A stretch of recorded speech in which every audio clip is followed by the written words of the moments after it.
Assalamu alaikum students.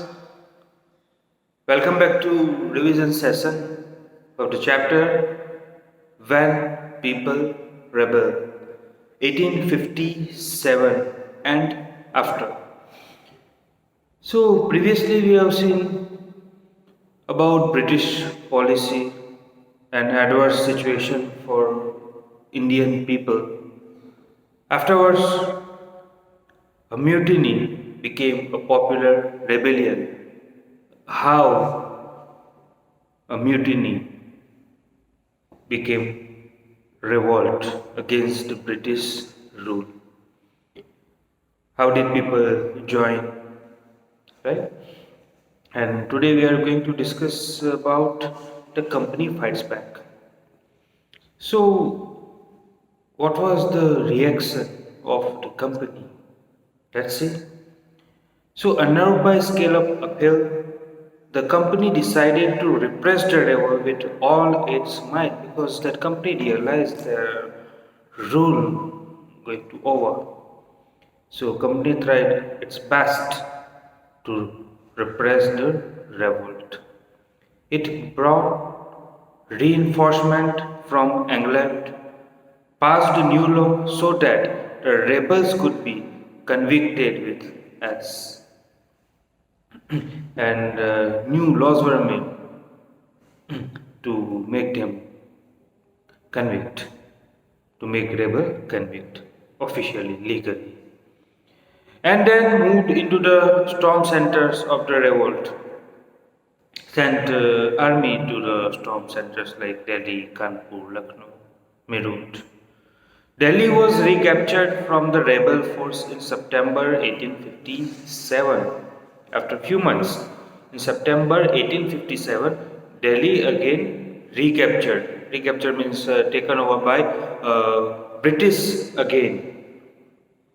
The last Mughal emperor, Bahadur Shah Zafar, was tried in court and sentenced to life imprisonment. He and his wife, Begum Zinat Mahal, were sent to prison in Rangoon, Burma, present day, in October 1858. Because this revolt led by Bahadur Shah Zafar, so he proved tried in court and proved convicted. So he's sentenced to life imprisonment and sent to jail in Burma, Rangoon, in October 1858. Bahadur Shah Zafar died in the Rangoon jail in November 1862. After hardship of few years in jail, he died in November 1862. This is how the Mughal rule ended up. The recapture of Delhi, however, did not mean that the rebellion died down after that.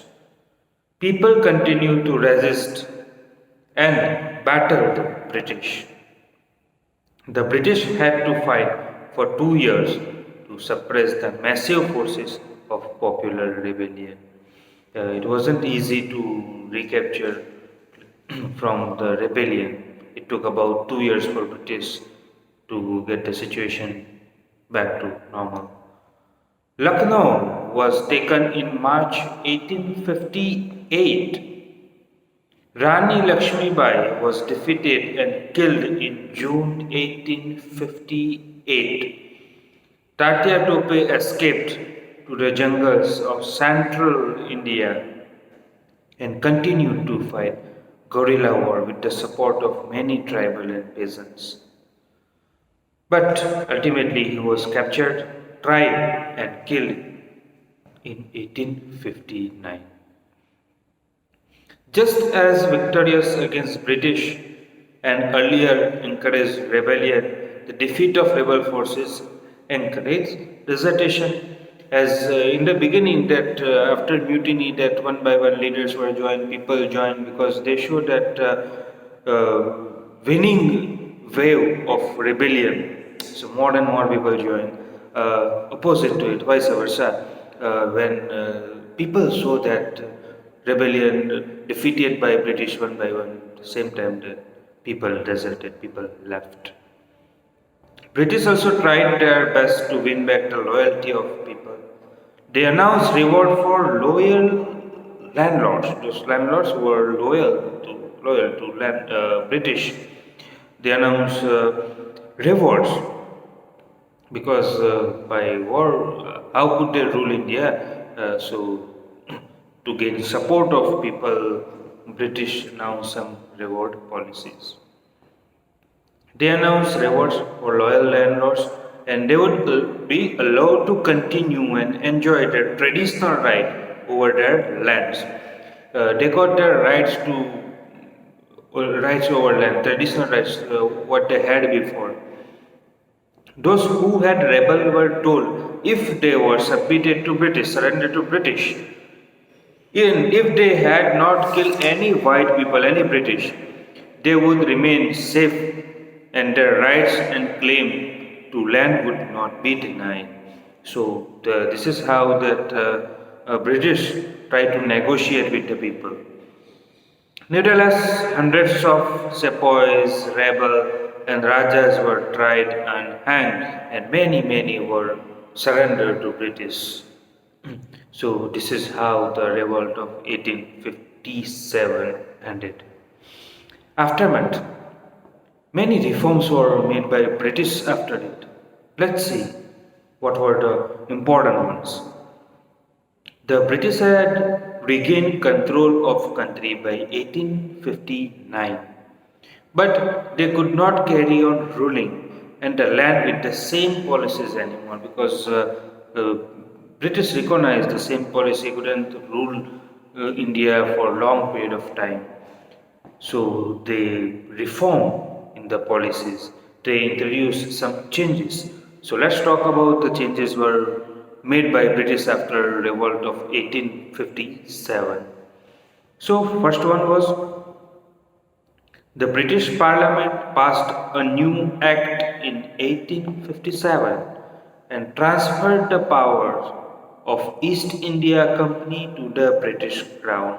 Before 1857, India was ruled by British, yes, but better to say that ruled by British East India Company, which was a trading company about it you had learned earlier. But now, after a new act of 1858, powers were transferred to British Crown, British King or Queen. So, a more responsible management of Indian affairs. A number of British cabinet was appointed. Secretary of State for India and made responsible for all matters related to governance of India. Special cabinet ministry made by the British, especially for Indian matters. He has given a council to advise him called the India Council, to whom Secretary of State for India, and he had council, other members. The Governor General of India was given title of Viceroy. So basically, we can say that Viceroy replaced by Governor General of India replaced by Viceroy.